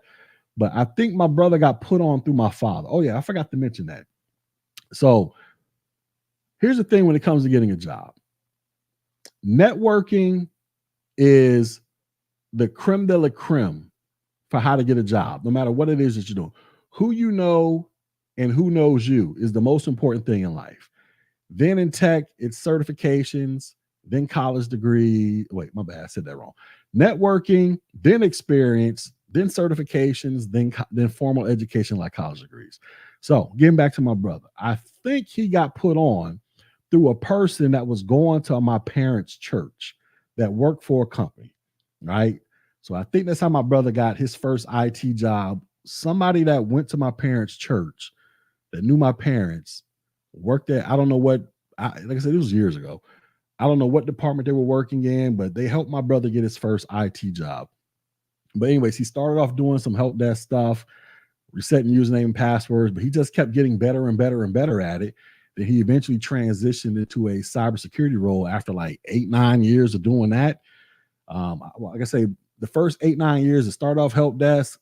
I don't know exactly what the heck he did because I was still in the military doing my thing at the time. I wasn't like keeping tabs on my brother, but I know he eventually transitioned into a cybersecurity role within the same company that he was working for. Right. So he went from doing whatever the heck he was doing. Then he landed a cybersecurity role with the same company that boosted up his salary. Matter of fact, I remember when he told me, he said, when he went from whatever the hell he was doing before to his cybersecurity role, his salary jumped up like $30,000. Like that was the difference between, whatever the heck he was doing. Then he worked that job for X amount of years. And then, a matter of fact, he just recently quit and then switched to another company. Now he's doing some cloud architecture type of stuff or cloud security type of stuff for a company that's based out of New York, even though he lives all the way down here in Florida. But that's how my brother got put on, right? We use the networking thing. Now, some of y'all don't have the networking thing. I get it. So you're gonna have to come to the door with the certification thing because you don't have. So basically, if you don't have the networking and you don't have the experience, then you got to come to the door with a certification, and then do what you got to do to pass that damn job interview.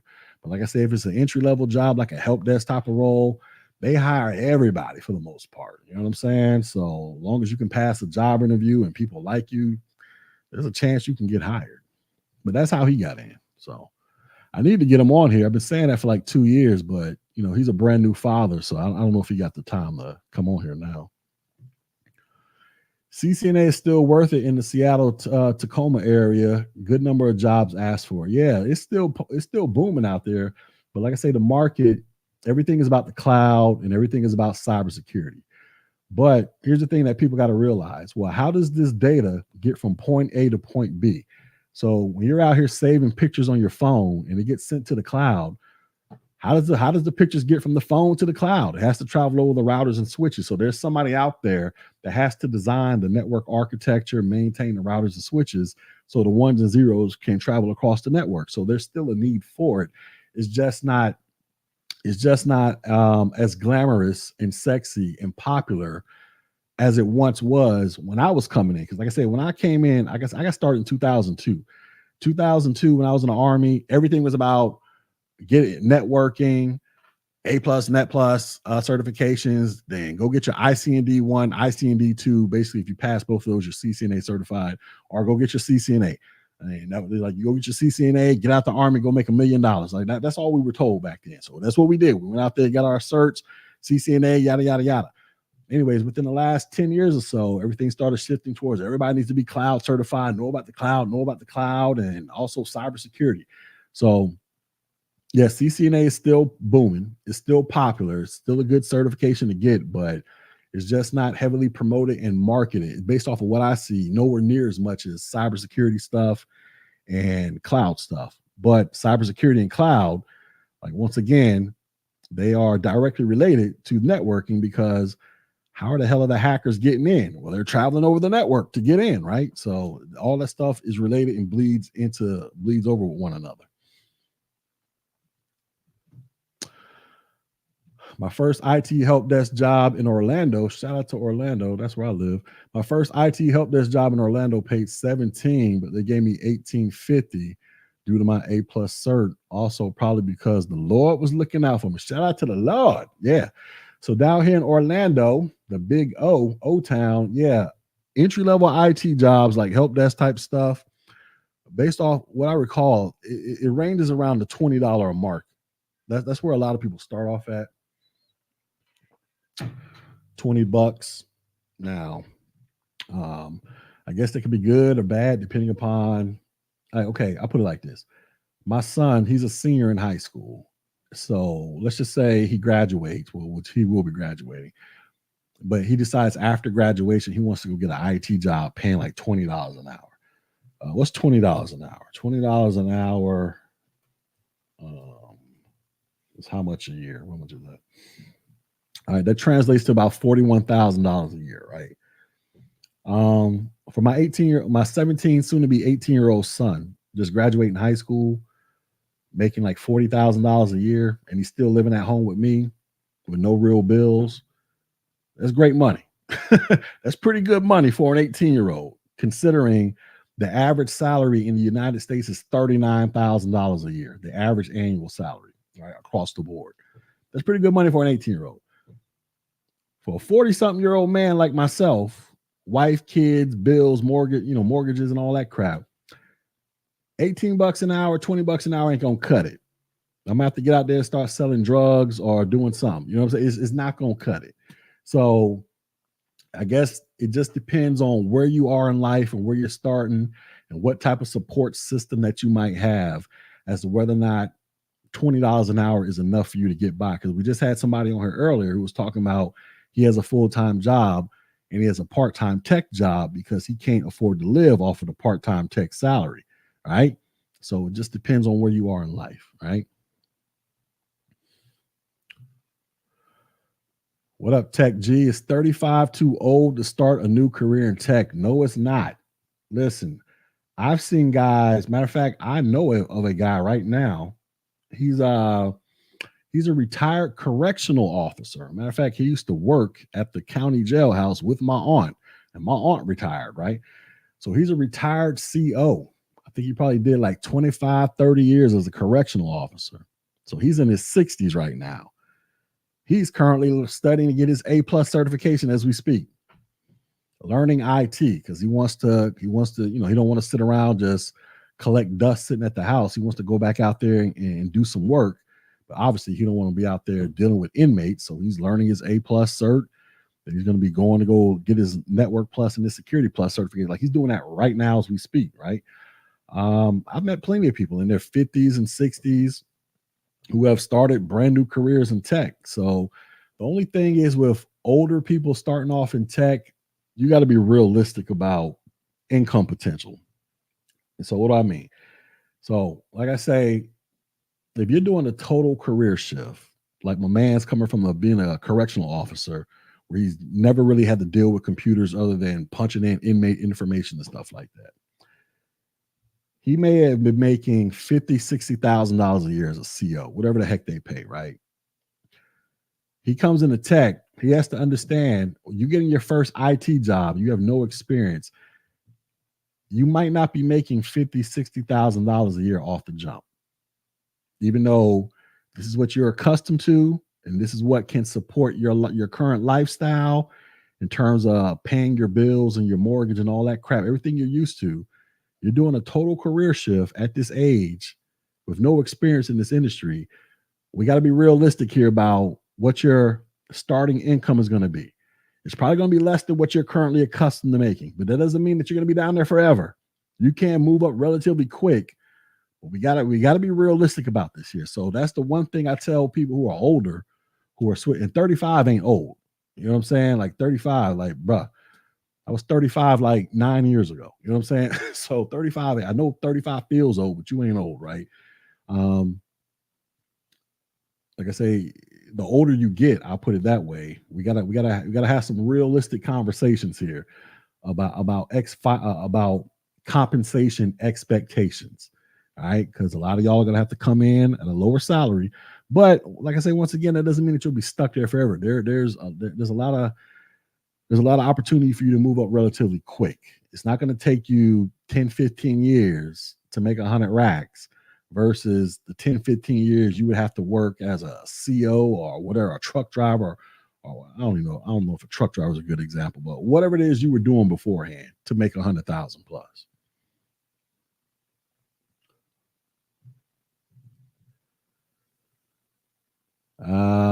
Yeah, go to once again. So I don't have a Cloud Plus class, although that is in the work. Yeah, Lockheed Martin, my bad. Lockheed Martin was what I was thinking of. But yeah, Google, go to Udemy, look for a book, look for a class.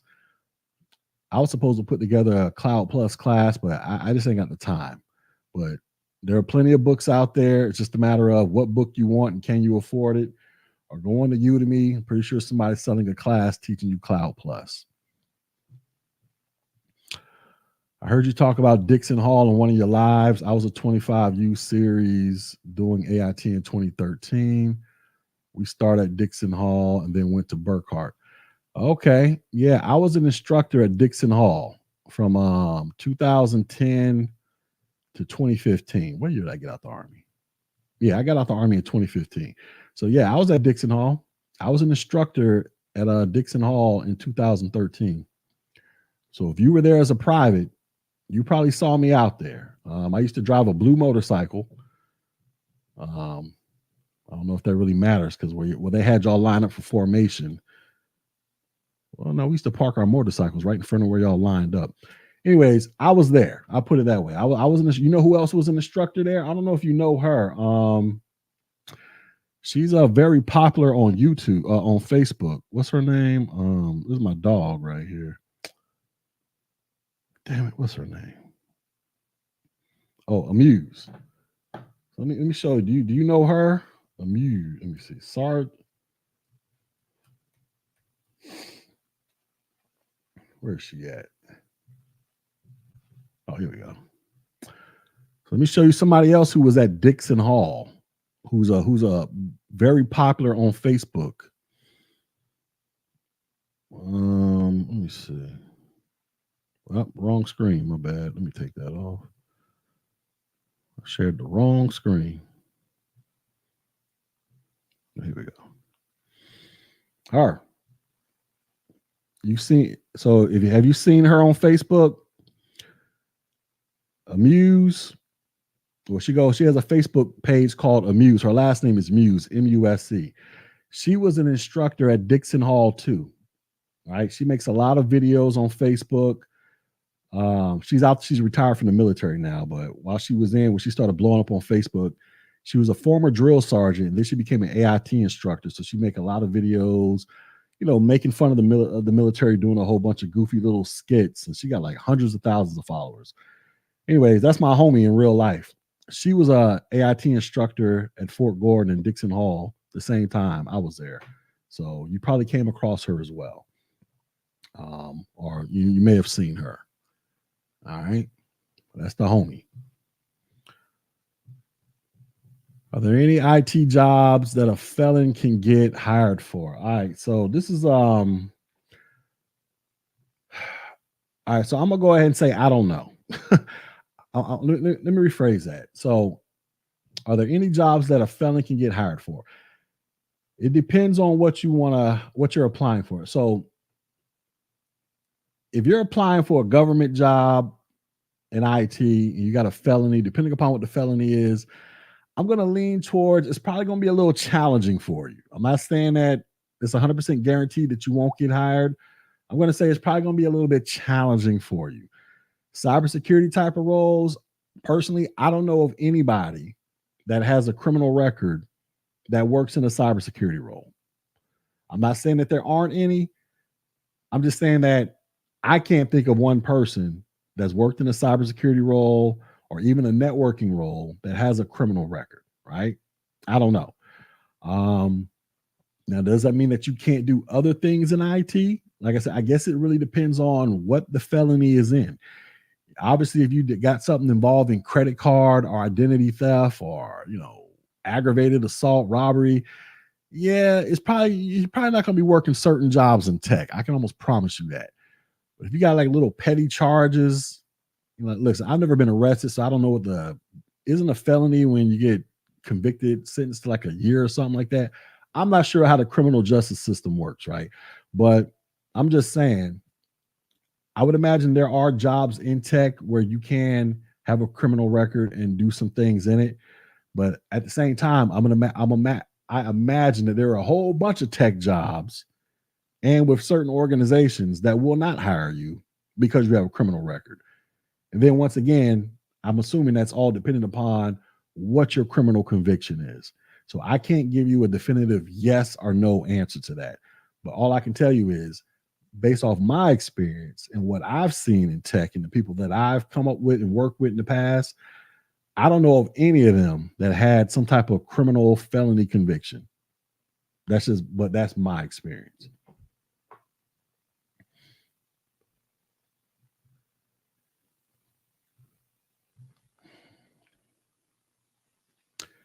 Is it possible to become self-employed and build your own business after learning IT skills and working for somebody? Hell yeah, it is.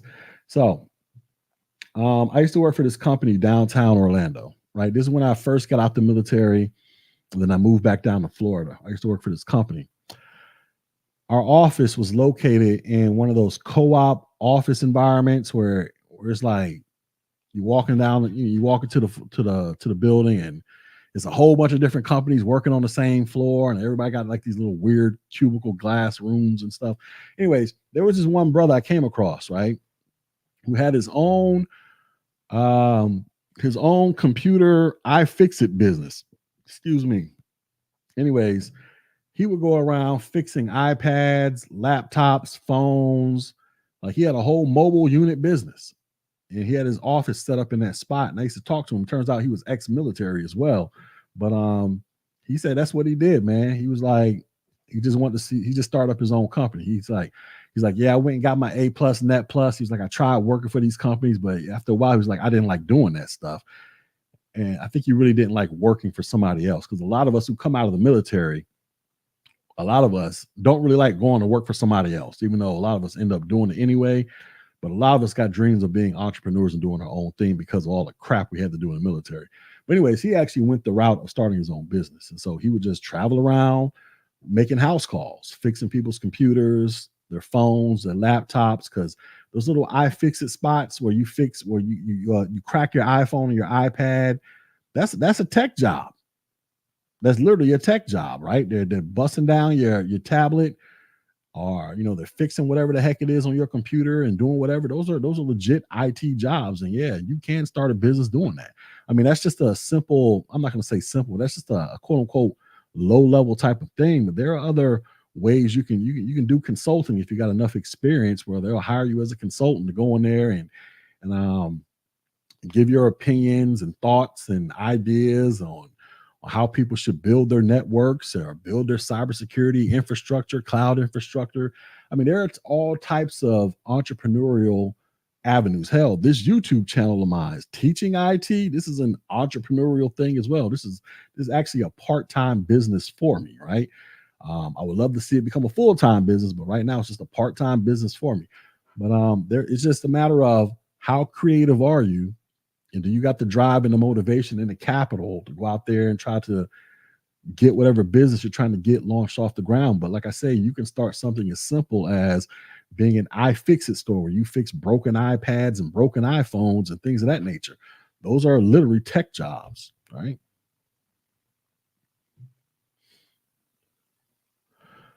Yeah, so I'd love to chop it up with you, bro. Got my AWS Solutions Architect cert, and I just finished the IVMF cohort for Cloud Plus.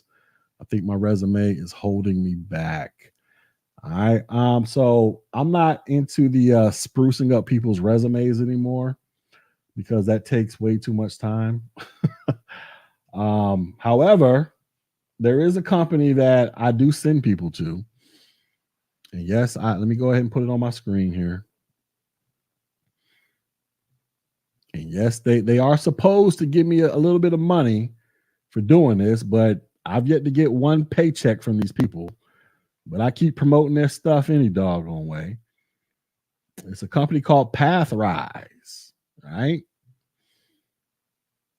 So let me put this disclaimer. Uh-oh, my freeze up. Oh, my bad. Y'all can't see my screen. Hold on. Damn it. I forgot. Give me 1 second. It opened up a new window. That's why y'all couldn't see it. There we go. All right, here we go. So full disclosure, I am an affiliate. So if y'all do sign up using my links, they are going to throw me some money my way. However, I've yet to get one piece of money thrown my way from this company. So I don't know what the heck's going on with that. But anyways, what does this company do? This company, they actually help you build resumes, right? They help you write resumes. They help you get jobs. And this is the stuff that they say they do. Let me make this bigger so in case y'all want to read it. All right. They say they help with job placement. They help you get more money. And the best thing, they're free until you get hired. So we're like, what happens after I get hired?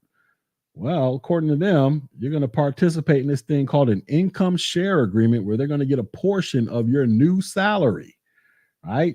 But anyways, this company, like I said, I just made a video talking about them, but this company, Pathrise, like I said, you click on them links there and get in contact with them people. They'll help you out with your resumes. That's what they specialize in.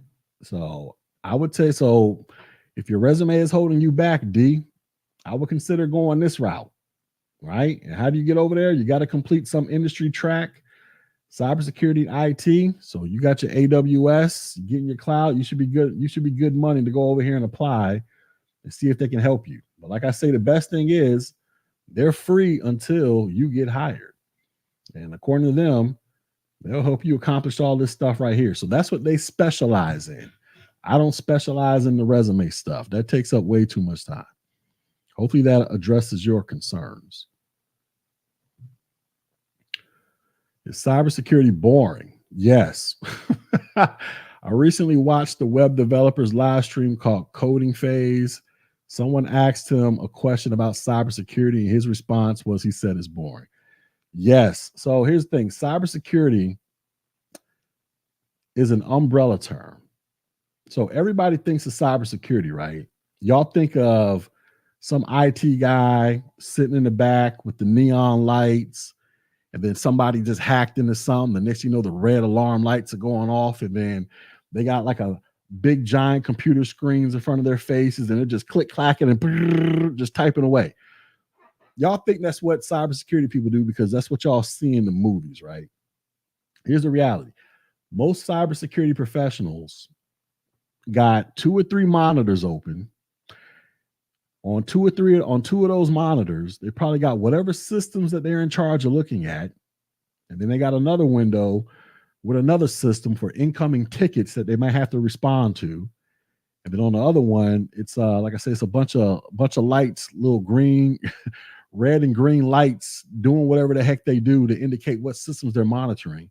And then on the third monitor or whatever, I just kicked my damn camera. On the third monitor, they got YouTube videos up. They got Amazon windows open, right? They're surfing the internet looking at stupid stuff, right? That's what we do, or that's what they do, right? Because I don't work in a cybersecurity role, but what I do is very similar to what they do. But then you got other cybersecurity people. They don't really deal with the systems. They just sit around and write paperwork all day. I call them paper pushers. They deal with policies. You go holler at Professor Black Ops. He's one of them dudes where he deals with GRC, governance, risk. What is it? Governance, risk, and compliance, or something like that. Where all they do is keep tabs on the laws and regulations for what this company can and cannot do with the data, or what's supposed to happen if a data breach occurs. Are they updating policies? If a person gets fired, what you're supposed to do, how you lock them out the system, or if somebody breaches the system, or this thing is compromised, this data is compromised. Like, they just deal with all the paperwork stuff. So here's the thing. Yes, cybersecurity can be boring. Like, everybody's not doing the classical cybersecurity job that you see advertised in the movies. But here's the thing. Those so-called boring jobs oftentimes have exciting paychecks at the end of the rainbow, right? So your job might be boring, where you're just looking at lights on the screen or waiting for a ticket to come in and update and fix some crap, as you're sitting around here shopping for a birthday present on Amazon. But those paychecks can be rather exciting, right? So you got to keep that in mind. Learning tech, oh, it could be some dry, boring stuff. But think about what happens when you go out there and start cashing the paychecks. Because when I go out there and cash my paychecks, I goes out there and cash paychecks, right? Behind this camera is a wall full of Jordans, probably about 20 pairs of Jordans sitting up there that I never freaking wear. On the other side of this camera is my little bar sitting in my office. I'm probably going to show y'all one day, but my office is like hella messy right now, where I got all type of drink right there, sitting out in the driveway, or a couple expensive cars. Listen, whatever. I live in a very nice house, a very nice big ass house. So this is all thanks to IT money. All right. So yeah, it can be boring, but the paychecks are fun. So just keep that in mind. Whipping bricks, whipping bricks. I wonder what you do for a living. Shout out to Earl 52, getting his ITF and his A+. Facts B. I'm a plumber. To be honest, I'm trying not to work in the field forever. Yeah, man. I mean, plumbers make a lot of money. Let's not get it twisted. I remember I had a plumber come to my house when I was in Georgia. My garbage disposal was acting funny. So I called the plumber. Dude was like, it was going to cost me, I had to put down $150 deposit just to get on his schedule. And then it was going to be like another $150 to come out there and fix my garbage disposal. You know what old buddy told me? Old buddy was like, listen, bro, I'm going to teach you how to fix your garbage disposal over the phone. So he told me what to do. He was like, go get a bunch of ice, dump it down the garbage disposal, go get the end of a broomstick and start pushing this thing. And guess what? After a while, it'll loosen up the gears and this thing will start spinning. Dude saved me like $300. And then a week later, it broke and I had to disassemble that damn thing. But this time I went on YouTube and found a video to teach me how to fix it. Oh, you know my girl Muse? Yeah, that's the homie. I'm literally the one who told her to start making videos. Because you're like, what do you mean? You trying to take credit for her success? No. So let me tell you what happened. Muse one day, she was sitting in her car and we all was on break and we all used to hang out at the smoke pit. Everybody, even if you didn't smoke, we all hung out there. So I'm walking towards the direction where her car is and she's recording me on camera. And then she was like, come over here, Sarge, look at this, look at this. So I go look at the damn video. She done recorded a video of me walking towards her car and she's throwing fireballs at me as I'm walking towards the car. And I was like, wow, that's actually pretty good. I was like, you should make a YouTube. I was like, you should start doing making videos or something like that. Fast forward, she starts making videos on YouTube and Facebook and blew up. So Tech G is the one responsible. Shout out to Sarah Muse. She knows what the deal is, but yeah, I'm the one that gave her the inspiration for that. I ain't seen a penny of money for it, but it's all good. That's my homie though. All right, no, I don't. That's what's up, bro. I remember Sarn Dixon. That name sounds familiar. I have to see a face with it. It says we had only one class there. But then I believe we went to Burkhart for the rest of our studies. Sarn Dixon. I don't remember. I'd have to see a face to go with that name. I can't recall Sarn Dixon off the top of my head. Are the CompTIA labs worth it when it comes to real life IT skills? If you don't have access to any type of IT equipment to play with, like a spare computer lying around or something like that, then yes, I would say it's worth it. Now, is it the most intuitive, beautifully designed program out there, the CompTIA labs? Not necessarily, but they do get the job done. All right. Like I say, obviously the best thing is to have your own stuff and get the tinkering around with it, but everybody doesn't have access to it. So that's why CompTIA offers the labs. It's all browser based. You don't have to download or install anything. All you do is create a user account, input the code, and then boom, you spin up the virtual lab simulators. Excuse me, and go through the motions, read the directions. They'll have the directions on the left-hand side, and then they'll have the lab on the right-hand side. Just go through and do the directions, what they tell you to do. And they'll teach you what you have, what the basic stuff that you have to know that aligns with the objective of the certification exam that you're studying for. So I'm saying, yes, they get the job done. Are they the most beautifully designed products? Last time I logged in and looked at one, not necessarily. I'm not saying that it's some basic bootleg stuff, but it's not. I've seen some things that have a better UX or user experience, I put it that way, or user interface. But they do get the job done.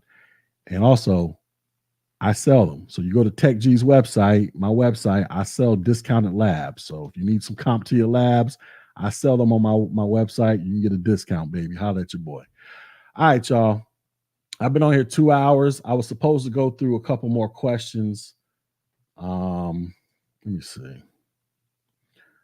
I think I'll just keep them for later because I'm kind of tired of talking. So hopefully I addressed everybody's concerns. I appreciate everybody coming through. Hopefully you all subscribe.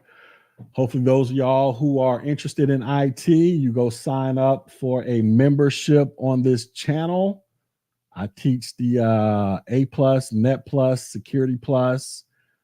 I will be putting up the new Security Plus stuff after I'm done putting up the current Security Plus stuff, because the current one is still valid. I have my IT fundamentals course for free for everybody to look at. It's my most popular video, like 200,000 views on it, a 10-hour video. But if you don't want to watch the 10-hour video, all the videos, just look for the playlist IT fundamentals, where all the lessons are broken down into their individual lessons. But everybody wants to watch the 10-hour video, so rock out with that. Anyway, support the channel, go get certified. And if you do get certified and I have anything to do with it because you use my materials, send me a copy of your certification or your test results. And what I do, I black out all identifiable information other than your first name. So I won't show your face. I won't display your last name. I won't display the testing center. All it'll show is your first name and your test results. Assume if you send me the test result, meaning you pass or fail, or if you send me the certification, it'll say just your first name and the day you got certified. That's it. So send all that stuff to me. You can send it to techgclass@gmail.com. And I post that stuff on my community tab and on my Instagram page. So send that stuff over there if you use my stuff to help you get certified. Thanks for sharing your opinion. I thought I would share since I'm interested in tech. He even said all areas of IT was good. Email me the link, because the link isn't popping up. I don't know if I have it set up to where y'all can share links in my chat due to spam. But just email me the link and I'll go check out that video, and so I can see what you're talking about. I might do a reaction to it if it's good enough. All right. Anyways, y'all be safe. Enjoy the new year. I'm out. Peace.